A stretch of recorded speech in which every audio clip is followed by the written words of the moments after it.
بسم اللہ الرحمن الرحیم. In the name of Allah, the Beneficent, the Merciful. بسم اللہ الرحمن الرحیم. السلام علیکم.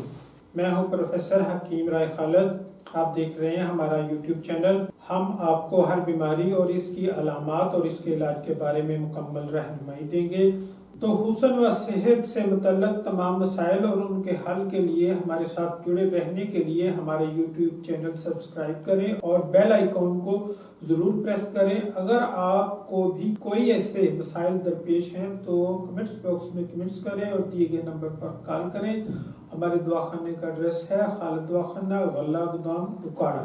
آج ہم جس جڑی بوٹی کے بارے میں آپ کو بتائیں گے اس کا نام ہے زرشک، جس کو عربی میں عنبر بارش کہتے ہیں، فارسی میں زرشک کہتے ہیں. طرف سیاہی مائل سرخ مرچ سیاہ کے برابر پھل ہوتے ہیں. اس کا درخت خاردار چترا کے نام سے مشہور ہے. اس کے درخت کی جڑوں کو دار ہلد اور اثارہ کو رسوت کہتے ہیں. زرشک تازہ صورت میں نرم اور قدرے پچکا ہوا ہوتا ہے.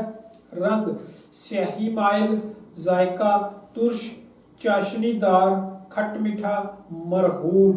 مقدار خوراک 3 گرام سے 5 گرام تک. مزاجن سرد خشک ہے. مقام پیدائش کے لحاظ سے خراسان، شیراز، شام، روم، اسپین میں پیدا ہوتا ہے. افعال و اثرات کے لحاظ سے سرد خشک مقوی ہے، یعنی عضلاتی محرک، اعصابی محلل اور گرم مسکن ہے. کیمیاوی طور پر خون میں ترشی پیدا کرتی ہے. خلاط میں طبی سودا کی پیدائش بڑھ جاتی ہے. خواص و فوائد: مولد سودا، دافع قہم، مسل بلغم، مقوی قلب اور معدہ و امعا، ہاضم و دافع پیاس ہے. زرشک ترش اشیاء میں اولین دوا ہے کیونکہ اس میں املی کی طرح شدت نہیں ہے اور نہ ہی بہت کم ہے. جو افعال و اثرات املی کے ہیں تقریباً اسی قسم کے افعال و اثرات زرشک کے بھی ہیں. حیضہ کے لیے زرشک خشک اناردانہ، منقع تبشیر. ہم وزن لیں.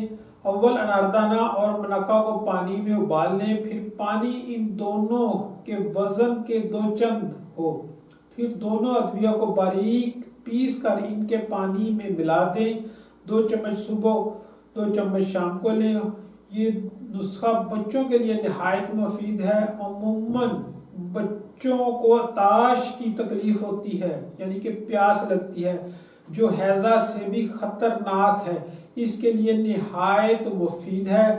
بڑوں کے لیے اگر سرخ مرچ اور رائی ہم وزن ملا کر باریک کر کے 1 گرام درجہ بالا نسخہ کے مطابق پلائیں تو فوری اثر ہوتا ہے.